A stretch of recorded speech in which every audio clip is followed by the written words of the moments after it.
My name is Bill Hart, and I'm here to introduce our next speaker. Dr. Brad D. Lookingbill is Distinguished Professor of History at Columbia College of Missouri.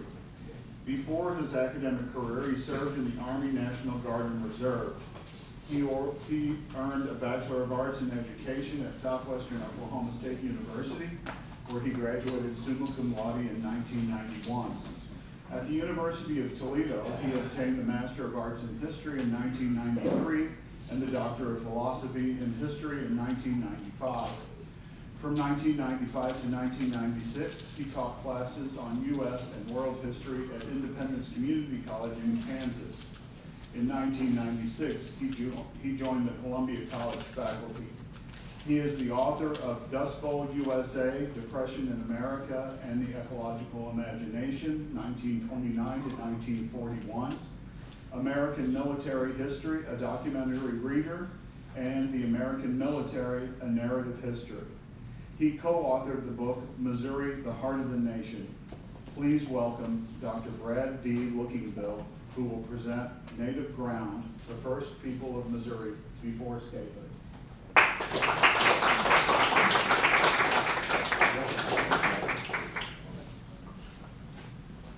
Thank you, and I'm so glad to be here. I'm going to hide behind a prop or two. As you see on the screen, this is what academics do, hide behind their books. I brought proof. And I have a few other books in here. I'm not selling them. Well, maybe I would, but actually digging in another book. When I left my house this morning, my wife, I usually travel with my wife, so I'm kind of lost here. So I'm doing the best I can. She said, be sure you put these things in your backpack. This is a brand new book. So some of what I'm going to chat about, many of you already know these things, but this is, I think, the first book that really kind of brings a lot of this information together in one place. And it just came out about a month ago. So this is Greg Olson's book. He works at the Missouri Archives down in Jeff City. Indigenous Missourians, Ancient Societies to the Present. So it's going for about 40 or 50 bucks at Amazon, right? But maybe there'll be a paperback edition. It's published by University of Missouri Press. They might do a paperback edition. But just mention it to you if you don't already know about this book that just came out. Then I would recommend it to you. See kind of where my bookmark is. That's about where I am on the reading. So I brought that along just for showing. So, and I have a few other books I can show but move on. And again, fascinated by the conversation we just had. This is an informed audience. I teach college classes, so this will be different. My students rarely ask tough questions, so I better be on my guard, or I better be ready to just answer honestly, which is I don't know. Thank you, Bob, for inviting me here, and I'm delighted to be part of this, and perhaps at some point, if we have a little Q&A, you may teach me a few things. What I'm going to provide here is a bit of an overview, essentially the first chapter of this textbook, beloved textbook that goes back for several decades. Some of you may know the original authors. About 7 years ago, I was approached by them to update the book. I think the first edition came out in 1980.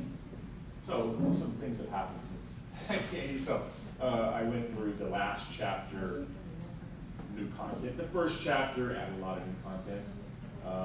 The original edition probably didn't have a lot of, it had a little bit about French colonialism, a little bit about Spanish, but not a lot about Native Americans. So I kind of expanded the first chapter a bit here. So kind of the beginning and the end have changed, but it's still essentially the same book that you may already know, you may have read in school, Missouri, the Heart of the Nation. This is the third edition, but Bill Parrish and Larry Christian. So this is their work, right?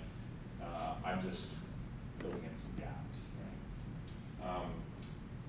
I've been teaching at Columbia College for about 27 years. I teach a course called Native American History. So this is also part of that class. And when I was a college student many years ago, I completed an introduction to speech class. I recall an old college professor saying that I should begin every talk then with a bit of humor, so I'll try. you ready for my dad joke? I am a father, which is the greatest honor of my life. One of the things that I learned from my father, though, was the meaning of the word plethora. It still means a lot to me.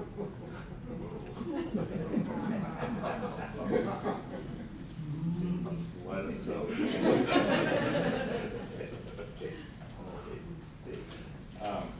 I am pleased to be here. This book, originally published in 1980, is a single-volume history of the Show Me State.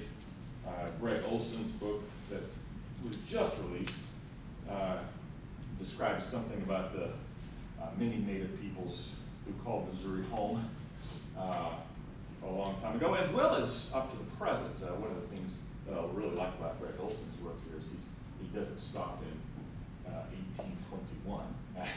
That's what I tend to do for statehood, right? He takes it all the way up to the present, so I really like that story. Today, in fact, the United States recognizes about 574 Indian tribes as nations within the nation, and the state of Missouri, as you might know, is home to a plethora. Osage, Quapaw, Oto, Missouri, Iowa, Sauk, Fox, Omaha, Peoria, Piankishaw, Tonka, Kaw, Chickasaw, I mean, goes on and on. And by the way, mispronunciation of strange words and names is one of my superpowers. So I heard some really good French just a moment ago. So sometimes I may be a little off on my accent. I used to blame my Oklahoma background for that, but that's probably not much of an excuse. Yeah.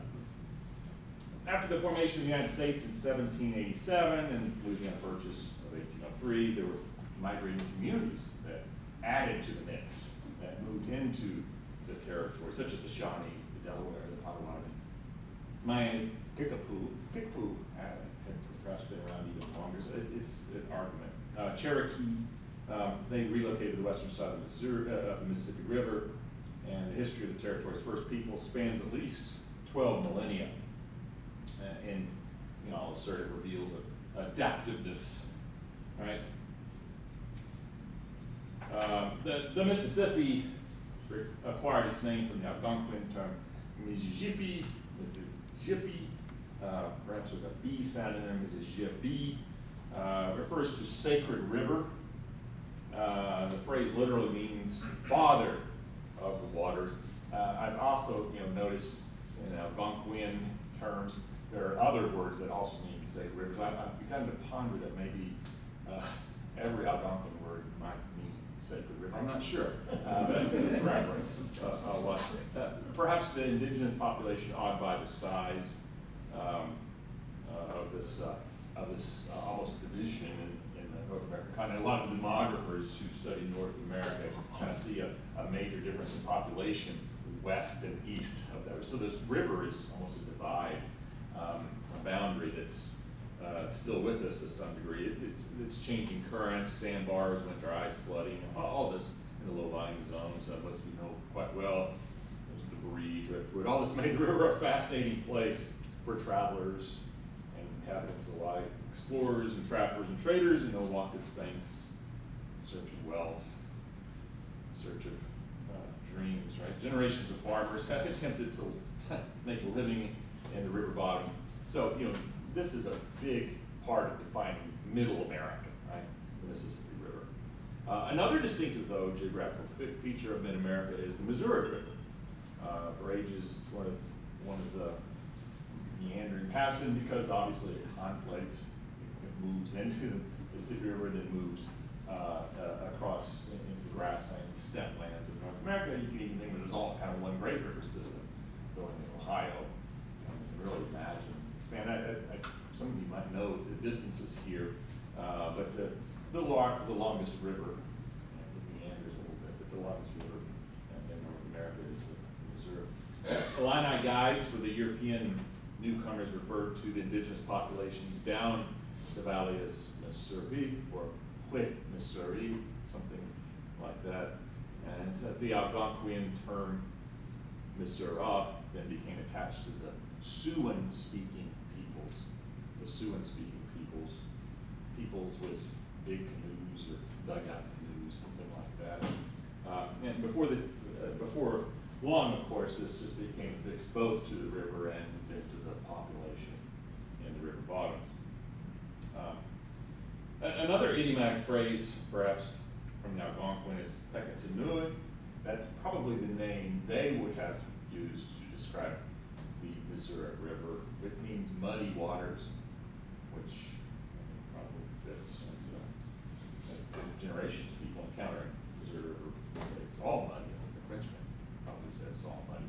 So these are, I was thinking about color coding this morning. I went with the brown. It's like 5 a.m. in the morning, so what do you do? Let's put brown. I said, well, that's for big muddy. All right. Jump to that slide here. A little bit of archaeology that I know very little about. Archaeologists insist that ancient bands of hunters and gatherers gradually trekked from Siberia to Alaska. That's the kind of the land bridge theory that remains mostly accepted.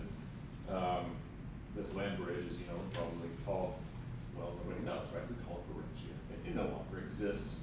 The people in North America, though, may also have entailed people on boats. I mean, there's some evidence suggests along the coastal lanes, there may have been some small steam-covered boats navigating Pacific coastline, extending down all the way to South America. Right?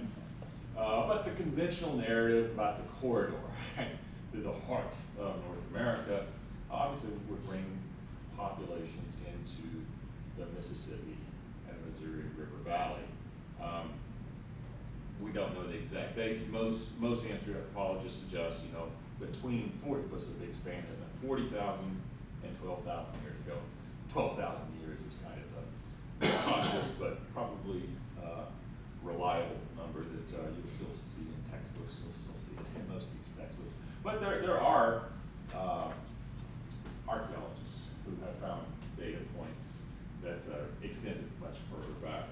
They're probably big game hunters. I saw the sign for the mastodon sign over here when I was driving this morning. Women played roles probably as gatherers, right? So you know the classic model of the hunters and the gatherers, or the gatherers and the hunters, depending on which came first. It's hard to know. But climate change and overkill were part of that narrative in the corridor. Perhaps by let's say about 8,000 or so BCE, there's evidence that a large megafauna had disappeared. Several species have been overhunted. But, again, the debate continues among archaeologists that perhaps, right, climate change was a bigger factor, right, than the overhunting, the overkill. So I'll leave that to other people to sort out. We generally define this, right, as a Paleolithic period. And as a historian, I'm always looking for documents. And most of the documents that I've consulted have been written by archaeologists. So I'm really kind of trying to fly, if you will, in the darkness, looking for those documents, which they produced, in this case, by secondary sources. Seldom remaining in place for long. As you probably know, the Paleo-Indians appeared in Missouri, certainly by 9250 BCE. This is from the University of Missouri's collection. This is from the Graham Cave site over in Montgomery County. It may not be the oldest point, but it's one that we used in the book as a picture. Because it's just kind of see so much in this one picture about size. You can see so much about kind of the shape, spear points. This is what's called a Dalton point. That there are Clovis points. So again, getting into the technical matter here, you can find these points perhaps in lots of areas where the population was congregated and then moved on. Some historians still like to use the word nomadic. In other words, come to a place, a cave, a valley, you stay for a while and you move on. For me, I tend to prefer the word non-sedentary. Maybe it's because I talk to college students a lot, so they get non-sedentary. Right? They're not nomadic. just here for a few years and then move on to another place, right? So non-sedentary is just a way of expressing the fact that people didn't stay in one place for too long, right? Perhaps according to seasons, climate, resources, right? And then would move to another location. Hunting provided much food, but foraging for wild roots, berries, nuts, what can be found in Missouri, sort of a rich stew, or as the English might have called it, the hodgepodge. That they made weapons, they made technologies, simple tools, like for instance the Dalton point was kind of a Swiss Army knife. It could be used for scraping, right? It could be used for cutting, it could be used for many other purposes. Archaeologists have uncovered, right, essentially a 10,000-year record of human habitation in some of Missouri's caves. In fact, the Grand Cave that I mentioned just in passing, some of you probably already know that, but it's a National Historic Landmark. The chief development of the woodland period was the invention of pottery. You probably would guess this is a craft of firing clay pots and jars that made it possible for people to store materials, store water. Storing water would be really important for them for staying in one place. Storing food, and this meant that inhabitants could spend more time in one place and could become more semi-sedentary. Right? So that transition, perhaps moving from 8,000 BCE, that's this big time spans, to roughly 200 or so, 300 or so years, give or take, around year zero. I always joke about year zero in my world history class. What do people think on year zero? But it's kind of around that transition time. You can see people becoming more and more semi-sedentary here in the lowlands of the river bottoms. There's no formal writing system. But this is at the time, as you probably know, that pictographic design and animal motifs began to appear in various places. There's Washington, right, that's a wonderful set of petroglyphs. So you can sort of find these sites even today across Missouri. But most people know, something about Cahokia. This moves us, closer and closer right into the CE, the Common Era period. I know in the span of time, we're not yet ready to talk about modernity, but we are certainly talking about what we might call sedentary societies. We can even speak of, in this case, communities that become more organized, more complex, right? All these terms that you're quite familiar with. And certainly one large town in the Mississippi River Basin was known as Cahokia. They probably didn't call it Cahokia, did they? Right? This is a term used later.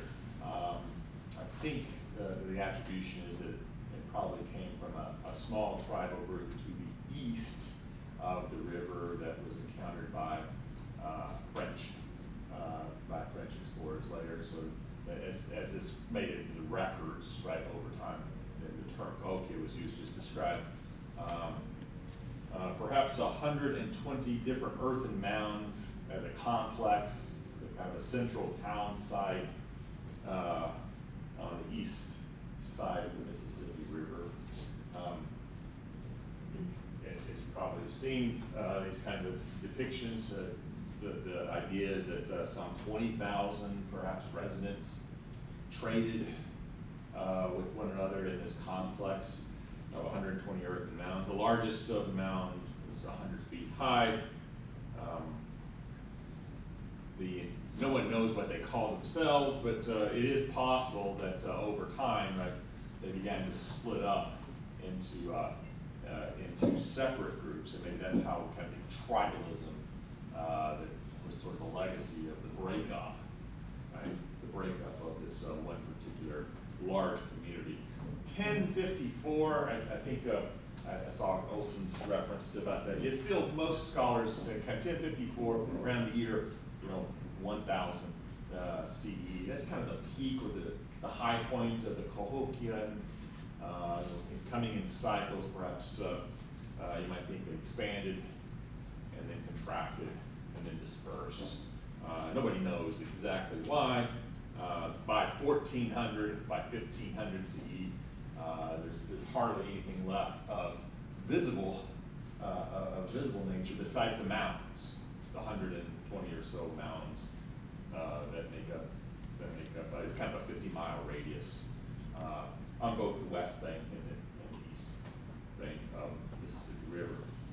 Perhaps population growth, too much, perhaps disease, right? Perhaps flood, imagine flood in the Mississippi Valley, pollution, a host of theories. Right? One of the intriguing theories that I sort of found kind of worth contemplating is social conflict.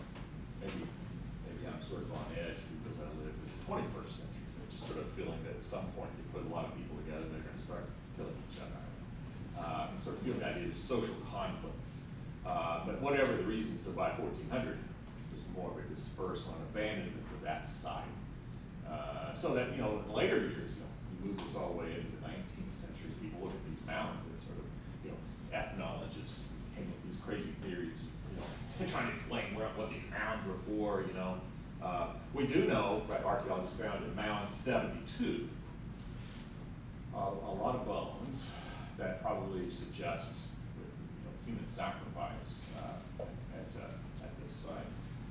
But in any case, for historians, we look at the evidence collected by others, by social scientists, and try to focus on the stories that we can tell and learn from. So we just don't know a lot about this lost civilization that reached a peak, reached a zenith, and then dissipated.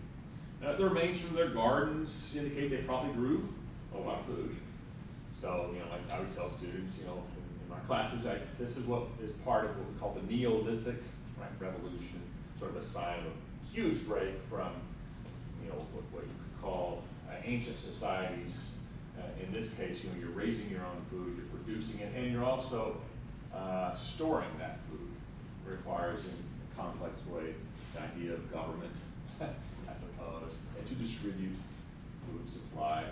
And this is the argument about power in organized societies, because you have to have big men or women to decide how food is distributed. So there is plenty of evidence of agriculture, this raising of corn, beans, squash, pumpkins, sunflowers, gourds, plenty of other plants. The pottery and shards are highly decorated, shaped in a variety of forms. Again, tools and weapons are visible there too in the diggings.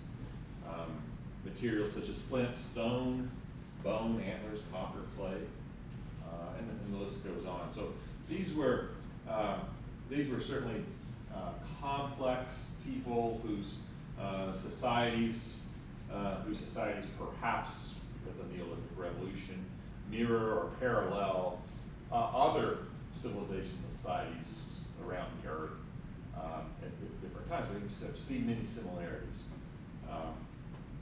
These towns, and then I think Olson refers to this, some of you might have already familiarized yourself with this idea. He calls this kind of an American bottoms, right? Because it extends up and down the river. You can almost think like a larger kind of confederated set of town sites that extend down and up the Mississippi River. But he refers to this as American bottoms, where communities who may have only encountered each other rarely use the river, right, as a kind of a natural highlight to interact with one another. In St. Louis, as you know, was later nicknamed, Mound City. Interstates pushing across St. Louis plowed down a number of the mounds. But again, it's a story that is important in recognizing the history of this place. So there's one more. There we go. Again, dozens, a plethora of groups, perhaps connected to Cahokia in one way or another. The most powerful, or perhaps over the long term because of the French trade, the most dominating of those groups by the time you get to the 1700s. Right? By the time you get to it's probably the Washache, or this is a term that comes from one of their divisions, actually. The Neoconska is perhaps a way to better describe themselves. Certainly members as a whole call themselves in this sense. But today, the archival records and historians simply refer to them as the Osage. Washache is translated kind of as the water people, which I think fits, Missouri and Mississippi rivers. Sometimes, again, the way pronunciations work, it can, with an emphasis, you can actually make children of the waters, right? Children of the waters. The Osage language is Siouan. It's the Yaha Sioux. It's the same type of language family that the Kaw, the Omaha, the Quapaw, and a few others use. So we might, from linguistics, right, scholars would say, you might say that there was an original tongue that they shared. Perhaps that tongue goes back to Cahokia, but as you can see on my map, and this comes from the Osage Historic Preservation Office in Pawhuska, Oklahoma, you can see they actually have, I guess I could use my laser pointer, this is always fun, have roots that take them all the way back to the Ohio River Valley, the Ohio River Valley. I don't want to try to pretend like I can navigate all the stories, but Audrey Hunter, she's an anthropologist at the museum, contends that dating back to certainly 1100 CE, at the time that Cahokia has a zenith. So I'm sorry, I put on the wrong one there. About the time that Cahokia was at zenith, many of these Yaha Siouan speakers began moving in the Mississippi Valley, coming down and perhaps settling in among, and become part then of the many, you might even say, multi-ethnic, right? Multilingual peoples who are finding a home in the American bottoms, and something like that. And so we might imagine kind of almost like a series of groups coming into this sort of center in this time frame. The Osage say that their ancient ancestors once lived in the sky. The sun, right, was the sort of mystical, I guess. I started to say mythical, but mystical is kind of somewhere in the spiritual realm, the idea that the sun is the grandfather, right? And the moon is a sort of grandmotherly figure, so like the moon, the sun, the sky, we're all connected to these universal elements. And you can find these elements, again, in other cultures around the world. They speak of having descended from, quote, the above world, and they landed then in sort of the middle world, above world, middle world, and then below is another world, the below world. I like sort of simplifying it 3 worlds. So I've been told there's actually a 4th world, but so essentially 3 worlds, right? The below world, the above world, the middle world. And so the Osage say their story begins right in the middle world, right? In the middle world, as this old phrase among the Osage is this idea of sort of coming to a new country. The middle world is about coming to a new country. And it's often misunderstood.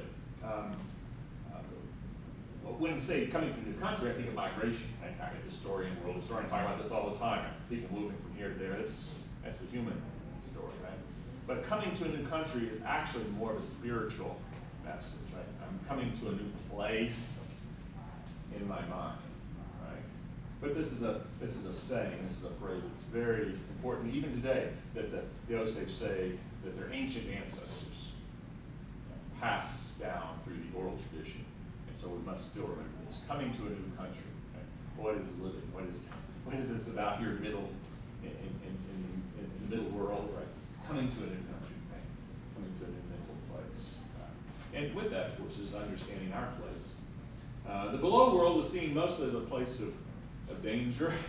So spirits and hauntings and some kind of supernaturalism is often associated with threats from the below world. So the below world sometimes seeps up. And I think, again, think of terrible events, earthquakes. Imagine an earthquake in the city of Alabama. So this is signs from the below world shaking us, right? Flooding, right? These are all these kind of terrible things, catastrophes that happen. This is the below world seeping up into our middle world, or something like that. Only by death, say the Osage, could a creature escape the snares of living, and then you can return to the above sky world from which theoretically originated. A lot of animals play important roles in the stories. John Joseph Matthews is an Osage writer from Oklahoma. Back to Oklahoma. John Joseph Matthews was a writer from Oklahoma. And in his accounts, he tried to collect a lot of these stories, perhaps as a writer, a little bit literary flair, but insists that for the idea of kind of reconnecting to your community and family, sometimes this world, this life is full of love, right? So what you want to do, kind of the gist of these stories, is you want to find sort of a spirit guide, right? It's just, again, kind of simplifying a lot of the Osage oral tradition. But animals are very good spirit guides. I didn't know it when you have animals that you take care of. You say, taking care of the animals, but the animals are also taken care of. And so in the Osage oral tradition, the idea is this idea of communicating with animals. Animals can guide you, can lead you, right? In the ancient times, right, certainly in the times here, we're thinking of the Osage moving around a lot. We might even think of the elk as one of the most sacred of these creatures, a sacred guide. The elk and the elk spirit guiding us. My aunt is from a Buffalo clan, and so she'd say, Buffalo guide. And so different creatures, different animals are sort of inspiration or guides. The elk helped Osage survive the bewilderment of the past. The buffalo later perhaps guided them, gave them food. Right? And then again, stories go on with other creatures as well. So Osage stories tell of struggle. These are constant themes, but again, with struggle, again, comes survivance. And so Osage tales of struggle aren't meant to be just sad, not rough life, but to also to try to help us then figure out who we are and what's next for us. I love this idea about Osage folklore that John Joseph Matthews emphasizes. Looking at my notes here at the clock, I don't want to go on too long, but the select group of elders were once known as Noho Shinka. It means like little old men for the Osage. I can identify this as I'm getting older. I definitely sort of understand this, but these little old men preserve customs, traditions, and be sure you know his stories. And this is so hard for me as an agent. It's like my stories. I'm trying to remember somewhere in my hippocampus to retrieve something. It's getting harder, right? So one of the tasks of the little old men as elders was to commit to memory and in an exact and precise way retell the stories to the next generation exactly the way it should be remembered, right? So that's how you pass it along. That was their task, their job, to preserve memory. Now we've got computers and the internet for that, I suppose, right? The generations after generations also began to venerate again, Wakanda. I do a lot, in fact, this is basically my talk from high school classes. So when I say Wakanda today, thanks to Marvel, movies, Wakanda, I think, oh, this is about something else. Wakanda is a term that the Osage used to describe the great supreme mystery of the universe that I can't even talk about because I don't understand it. Right? Wakanda. Right? Now, a lot of the Europeans who encountered Osage and other Siouan speakers thought, Wakanda must be a deity, right? it's really more complicated than that, in the sense that Wakanda means the sky, the earth, even the below world, all things together are interconnected. Wakanda then is the cosmos, working in synchronicity in ways that I can't possibly fathom, right? Great mystery, right? Great mystery. Wakanda, the supreme mystery that binds all of us, all living things, right, together. So a long time ago, the Osage lived along the Ohio River. They moved into Missouri. Right? They probably spread out in what we think of as the boundaries of Missouri today after the collapse, right, of Cahokia. Right? There's sort of an argument about the exact dating here, but certainly by 1350 CE, most of the anthropologists and archaeologists agree that the Osage were migrating along the Missouri River westward, and a little river called the Osage River. I mean, of course it wasn't called the Osage River, but they're moving along these river systems. Again, remember, the river, the waters, the water people, this is a big part. They hunted and they gathered through the Ozark Plateau by this time, and as this very large map, so this kind of claims where all the Osage have been. You see this little purple area, that's Osage County, Oklahoma. This is where the Osage Nation headquarters today, right? But you kind of see about this territorial map, right? All of this, in one way or another, is sort of imagined as Osage country in different ways. So there's Osage County. Pawhuska is sort of the capital, the traditional tribal capital. Towns, Fairfax, Deer Creek, there's a lot of little towns. Hominy is one of the little towns. So some of you probably spent some time in Osage County. It is trivia, but I learned this when I was in elementary school in Oklahoma. It is the largest county by area in the state of Oklahoma. Not necessarily by population, but it's the largest by area in Oklahoma. And you know, connection here, there's an Osage County in Missouri. So you got Osage County, Missouri, Osage County, Oklahoma. You just sort of see there's a bit of connection. And again, looking at the clock, I want to be mindful that the Osage story has recently been rekindled a bit in St. Louis. Some of you probably know this. The Osage acquired one of the mounds, certainly an ancestral mound.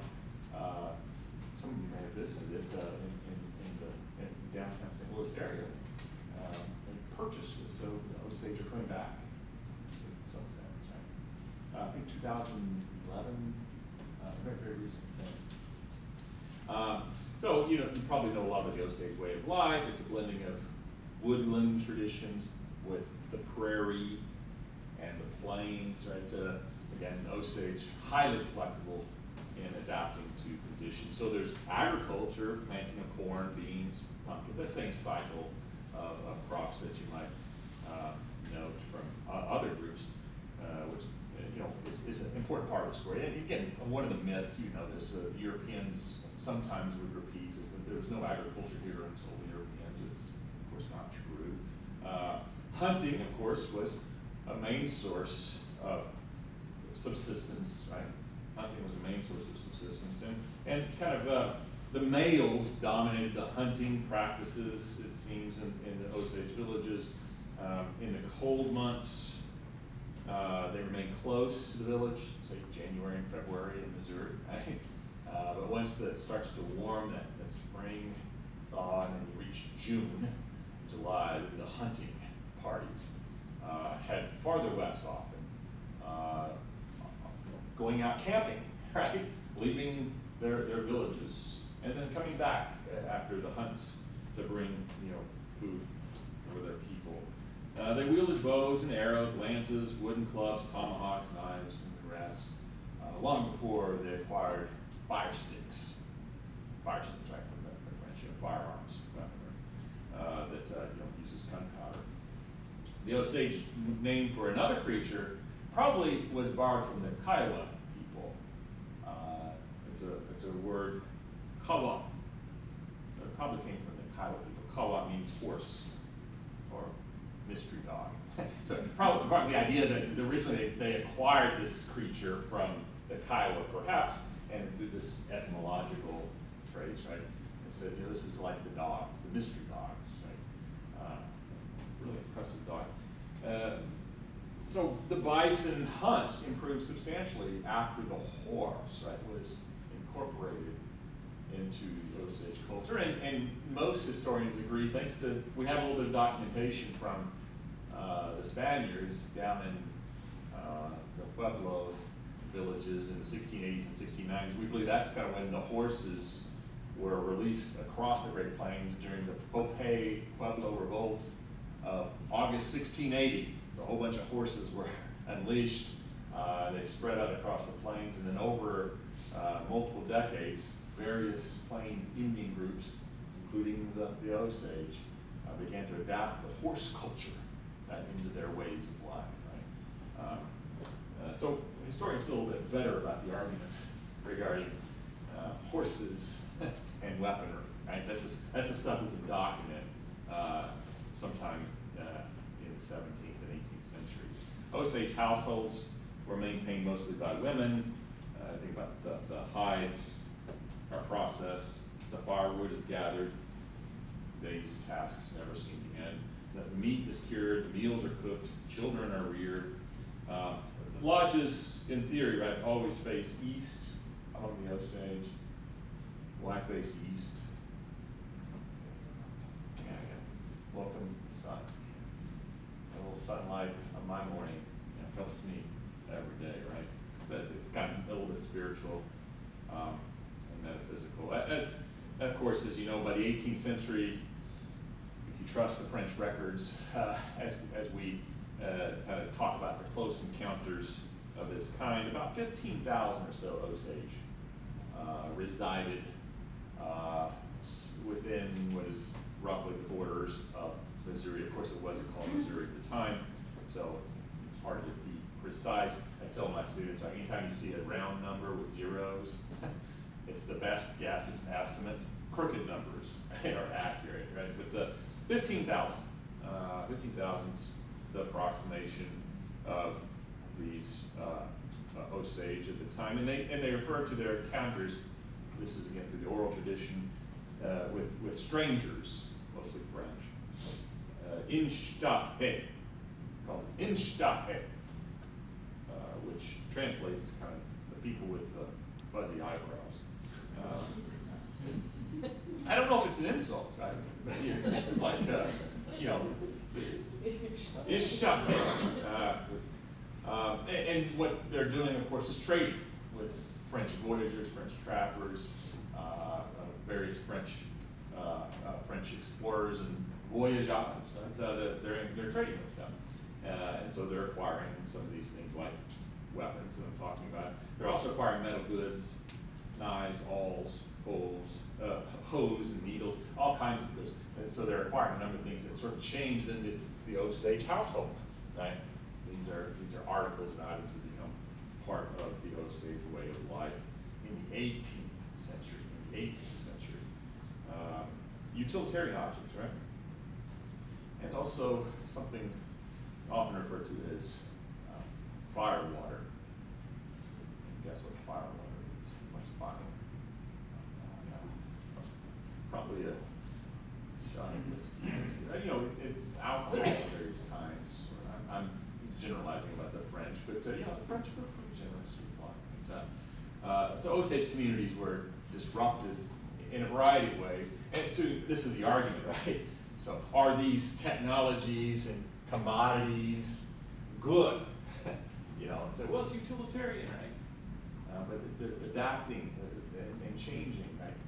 And perhaps losing something of the old way in the process. So the French and the Osage forged, as you know, important alliances that lasted really I guess, go all the way up into the 19th century, I suppose. You probably already know some of these things. I'm going to skim, looking at the clock, I'm going to skim through some of this. Territorial claims for the Osage extended about 100,000 square miles at the time of the Louisiana Purchase. A number of other tribes were living within their territory. But again, the idea was not, this is my property. Osage concept of land was, we'll talk about this middle place, right? Middle earth. Actually, that's from the Hobbit, but this middle place is kind of in the middle, right? So you could share it so people can come through. But if you're going to stay here, you got to pay a little tribute and share some with you, the commodities of your hunts. And as more and more people then began moving into Osage lands, they brought with them diseases and illnesses that began to take a toll on Osage numbers. And just generally speaking, today, the Osage numbers are much less than 15,000. According to census figures recently published, the tribal membership is close to 6,000. And many are in Osage County, but not all. But kind of back to Captain William Clark's story, and you know that he is responsible for negotiating kind of the first of several treaties that reduced Osage land holdings in Missouri. Under the first of these treaties, I've got my notes here. That's 1808. So soon after the Louisiana Purchase, an Osage faction, not all the Osage, but an Osage faction agreed to cede about 200 square miles of land between the Missouri and Arkansas rivers. And in return, this faction was promised a grant of an annual, call it payment, right?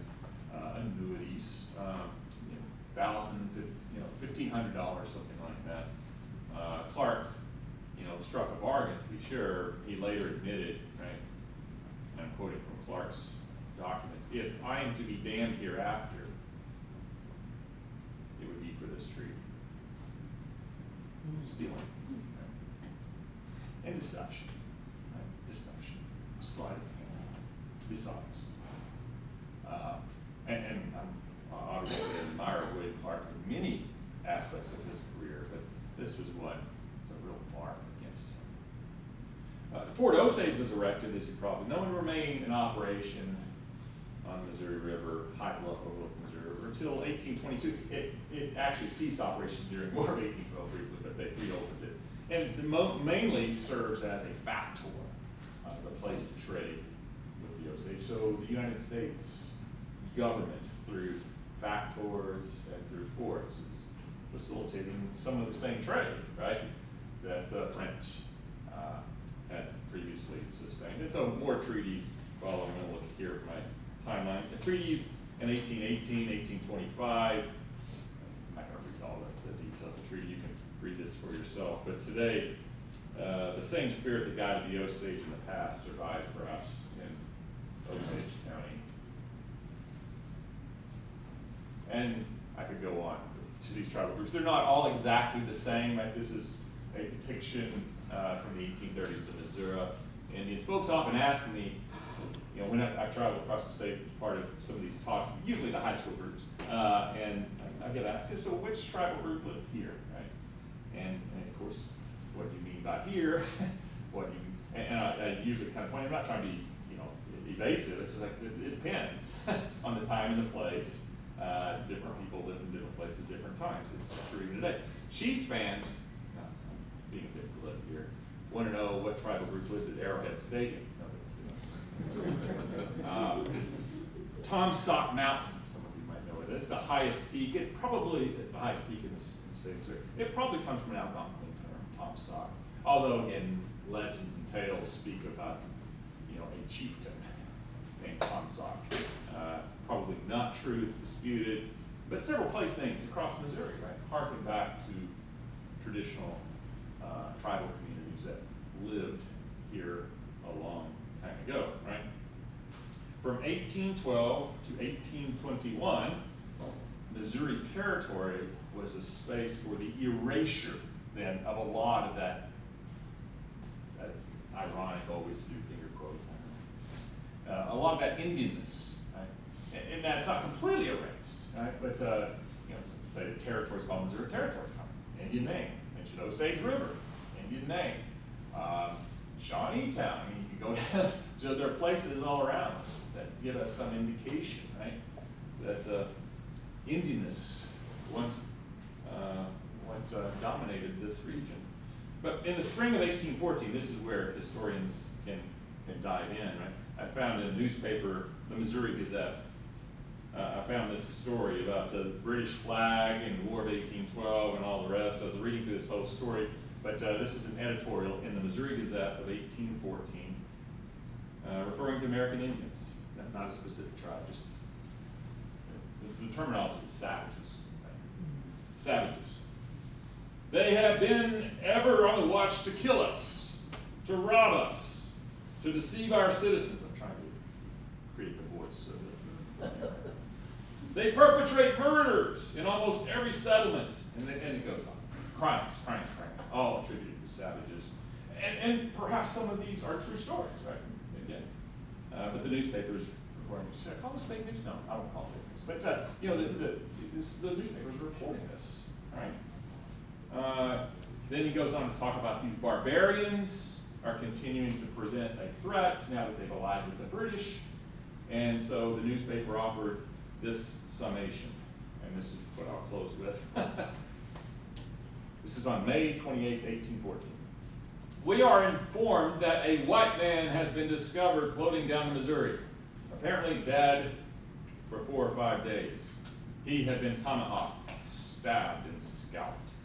The blood of our citizens cries loud for vengeance. The cry is let north as well as south that our territory must be, and I'm quoting here, Jacksonized. So I kind of struggled. Oh, Jacksonized. I mean, this is 1814, right? And then, so you got to put things in context. What's the reference to? Is this Jackson County, Missouri? No. Well, foreshadowing is Jackson County. So Andrew Jackson. And what's Andrew Jackson doing in the spring of 1814? He's massacring Muskogee Creek Indians in Alabama. Right? So it's saying, bring Jackson here, right? To do the same, to cleanse this territory of its savages. So, you know, after the War of 1812, the populations of Indians dropped significantly. I won't go through all of it, but to end here, it would take until 1837 for the federal government to complete its task of Jacksonizing Missouri, Jacksonizing other places too, I suppose. It's the Age of Jackson, as we call it in our history books, right? The Age of Jackson. 13 different tribal groups were required to leave Missouri during that time period, from the War of 1812 to 1837. There were 20 different treaties negotiated. And so whenever people speak about the genesis of Missouri, we should not have a blind spot, right, to the indigeneity of the first people here. Thank you for your hospitality and attention. And some of you probably know something, so we've got just maybe a minute. If you want to say something or a question or comment. Real quick. You mentioned Kickapoo. Were there Kickapoo west of the Mississippi before the Europeans? Yeah, I would say comfortably that Spanish records indicate the presence of Kickapoo west of the Mississippi River as early as the 1760s. But by Kickapoo in this context, I'm talking about a family, maybe a band, right? A very small number. Most of the Kickapoo continued to reside up in what we say Wisconsin until the early 1800s. Yes, sir.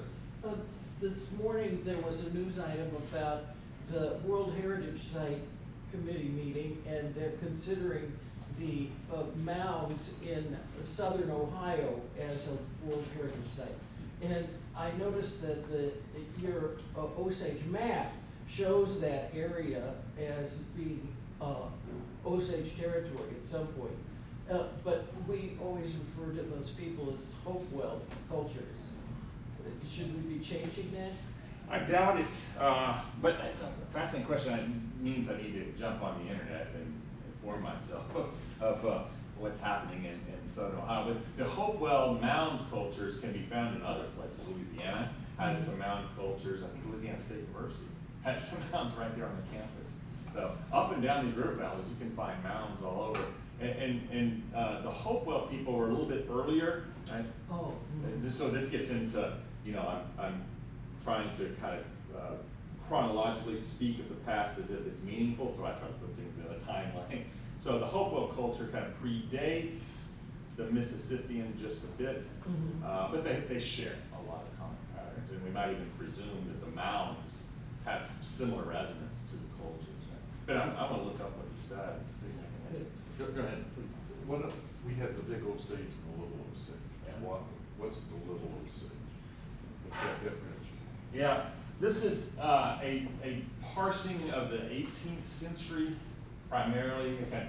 So depending on where you're located, either on the Missouri River or on the Osage River, extending down the Arkansas River, you may be Big Osage or Little Osage. And the big and the little is an anglicization of native terms to just mean kind of perhaps great, right, versus a little less great, right? But sort of anglicize it to become big and little. But it's kind of a division in geography. I can probably do better. I better be reading. I just bring this up because we focused a lot on the map that you had. Yeah. I think it should be brought up that other tribes would have maps quite different from that, and that they would overlap and conflict with the Osage version of whose territory was whose, and that there was a whole lot of conflict over those territorial concepts, even though I know it was a more fluid concept of geography, but even so, there was plenty of conflict between tribes, and that Osage map would not be consistent with many other tribal visions of the continent of North America. Exactly. And the risk of mentioning attorneys. This is the fight about rights and treaty rights that continues this day. Again, so these maps and the debates. Historians sometimes get dragged into these conversations, but it's really about lawyers here to sort this out. Tribal law. I mean, it's a very important field of inquiry today, and for the Osage people, they're lawyered up. As we're trying to define these things. And of course, some of this deals with other matters, in terms of sovereignty. But that's the push, right? Sovereignty. Right.